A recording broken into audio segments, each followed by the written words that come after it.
I got to give Stephen Bunnell, I got to give Destiny credit, not only for interacting with people whom he holds deep disagreement, but also for curating and developing an audience that I have to say I find engaging, interesting, honest, wrong, and funny.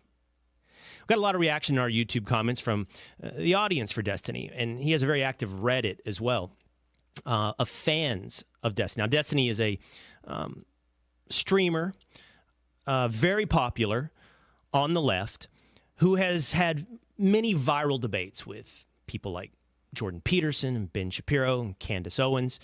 And as the vision for this show becomes increasingly clear, I am someone who is very interested in having conversations and debates.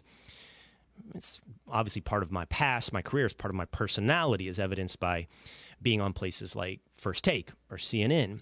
And I want that to be part of the ethos of the Will Cain Show. So I wanted to read through some of the feedback that we received on the comments right here on this YouTube stream of the Will Cain Show or on Reddit. And I wanted to share with you some of the feedback we got. So first, this here is posted by a man named Snow Eagle 213. He said, I got to give credit to this Will Cain guy. He asked smart questions and gave smart replies and was genuinely curious to hear Destiny's responses. I've never heard of this guy, but I'm surprised such a thoughtful person like this works at Fox News. And obviously he's a bit ignorant on some things, but I don't get bad faith vibes. He seems genuine. Let's hold it there for just 1 second. I appreciate that. I'm not coming at this in bad faith, and I am genuine. And then it gets to my favorite part of that reply. We can put that same one up. If you look below, somebody named Skoggy says, agreed.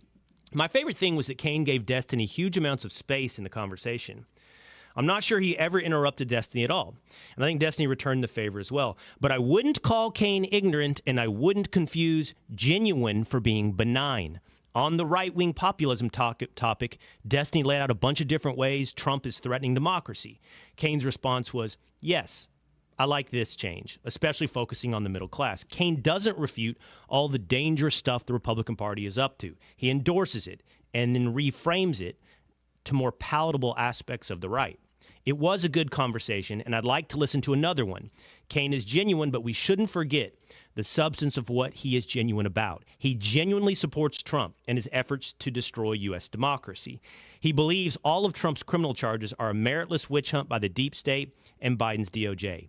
Cain is nice, polite, smart, and also a radical right-winger with ludicrous views. I love this. I love this. Despite whatever you might see, be careful of the wolf in sheep's clothing. I am, despite what you may hear, filtering through the prism of politeness, still crazy. Could be willing to entertain the idea, always in pursuit of self-awareness. But those tables can be turned. It could also be that I'm correct, and that maybe you are indulging in some lunacy. This was a mystery to me. Commenter on their Reddit page said, he is mewing during all pauses, Giga Chad. And then they all went on about this mewing thing.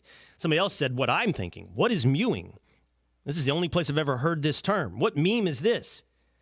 And then another person says, it's people pretending that pushing your tongue on your palate all the time instead of letting it rest and flexing your jaw muscles can change the morphology of your jaw and face to look manly. It's mostly incel science, unproven.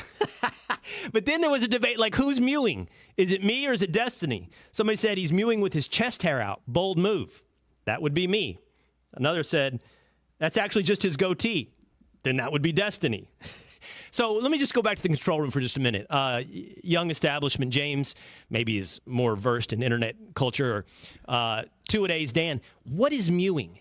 Do I mew? I'm going to defer to the younger James on this one because I just learned what it was too. What is mewing? Are you mewing now? Do you mew all during the show? No. Is that what you do? What is mewing, James? There's an obsession a lot on Twitter about kind of perfecting your jawline to make yourself more palatable to females, but there's better ways to do it than like playing with your tongue.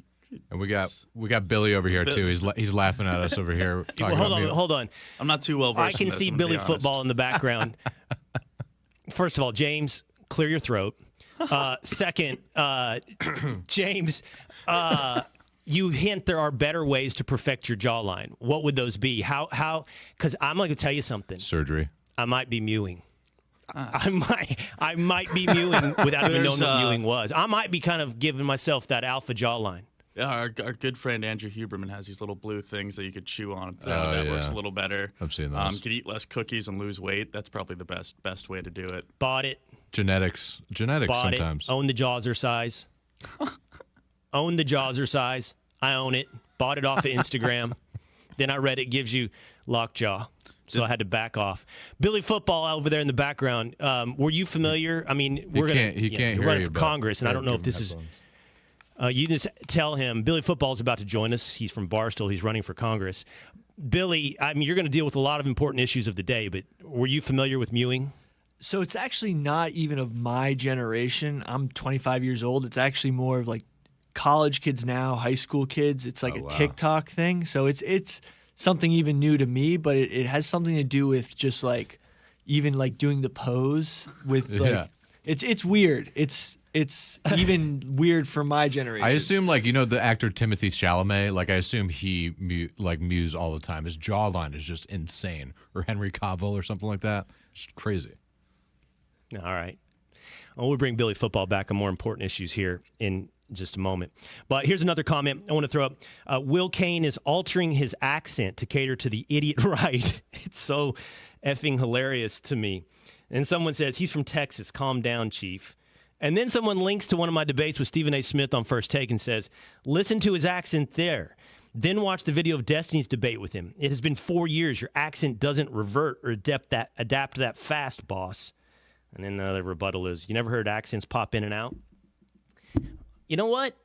Destiny Reddit, once again, I'm going to plead guilty. Although it's not a affectation.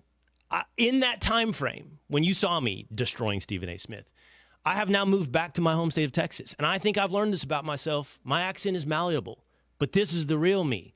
That other New York version of me, that was 15 years long in the making. This is back to authenticity.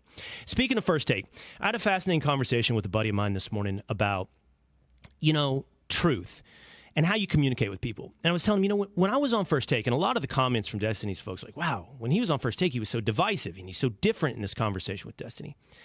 Well, First Take is divisive. It's a debate. It's like going into a courtroom and saying the lawyer cross-examining a witness is being too pugilistic.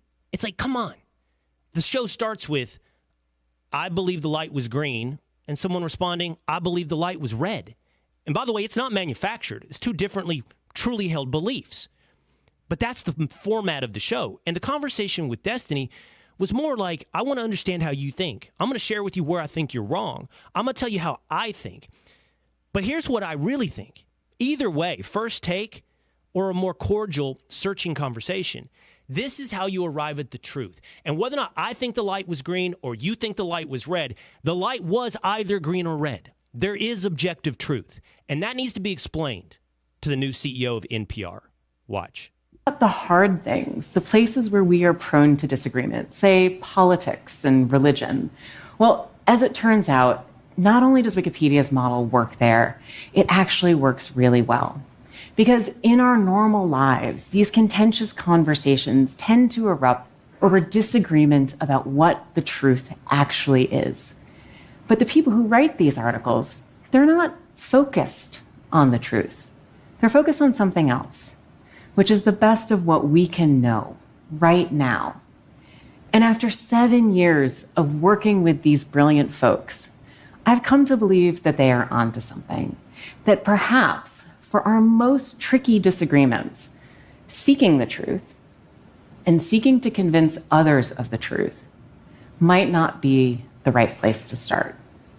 In fact, our reverence for the truth might be a distraction that's getting in the way of finding common ground and getting things done. All right, that was courtesy of TED Talks. And I don't want to make an ad hominem attack, but I do feel like I'm ready to go sit on the center square or square in the preschool and make sure I've stacked my blocks right. It was a little bit pedantic, a little condescending there. But hey, it's a TED Talk. So here's the thing. She's not all wrong. So there are people, we all do walk around with different truths, but they're not the truth. Your perception and my perception inform what we believe to be the truth. And even though they used to joke on First Take that I would say I have a monopoly on the truth, I understand that none of us have a monopoly on the truth. But objective truth has to be our North Star. It exists.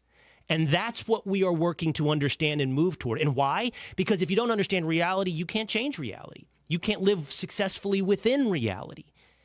This stuff about my truth, your truth, it's all bullshit. That's not real, even though you can live through the world of subjectivity and perception.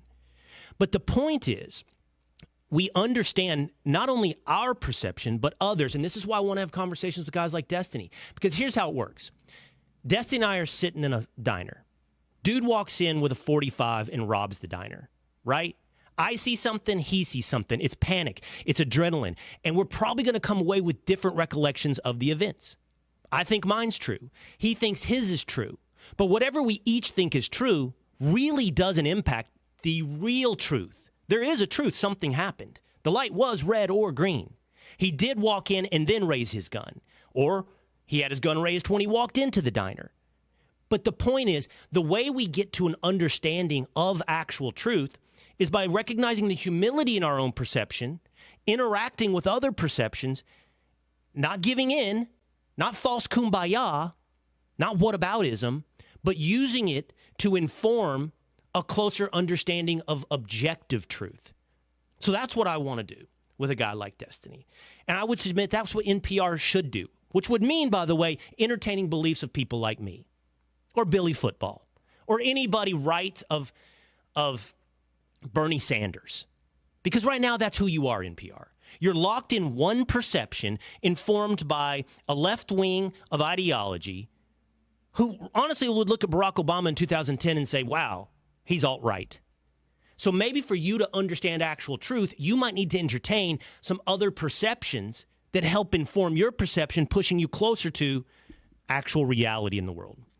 Finally, this is the final comment here from Destiny's Reddit. DT Might says, that was surprisingly one of the best discussions I've seen in a while. I certainly was not expecting Destiny to bring up parchment guarantees, it's referencing Justice Scalia, and have Kane not only be familiar and engage with it, but actually fairly accurately describe the meaning and context around it. By the way, they then linked to the Scalia testimony, which I would encourage. It's awesome. Scalia describing what makes America exceptional, why we are free. It's amazing. And Destiny happened to pick one thing that I was a big fan of, a moment and a man that I'm a big fan of in Scalia. Real quick, there was a response. I agree. I want to see more talks with this dude for having such an apparently crazy worldview. There we go again. He was surprisingly engaging, in good faith, and clearly intelligent. Thank you. I want to do it too with Destiny. And then finally, look at the bottom. I was going to bring this up, guys. Two-a-days, Establishment James. Did you guys notice when Destiny first came in, I said, welcome, and he says, I'm here to work my way up, and then stops himself. And there was a debate in this whole forum, like, what was the politeness that interrupted him finishing that sentence? Do you think he was about to say, I'm working my way up to someone bigger than you, Will Kane? I'm working my way up to Hannity? Was it an almost insult of me? What happened right there? Yeah, or some kind of insult or joke, like your mama joke or something, too. Some people were saying it might have been.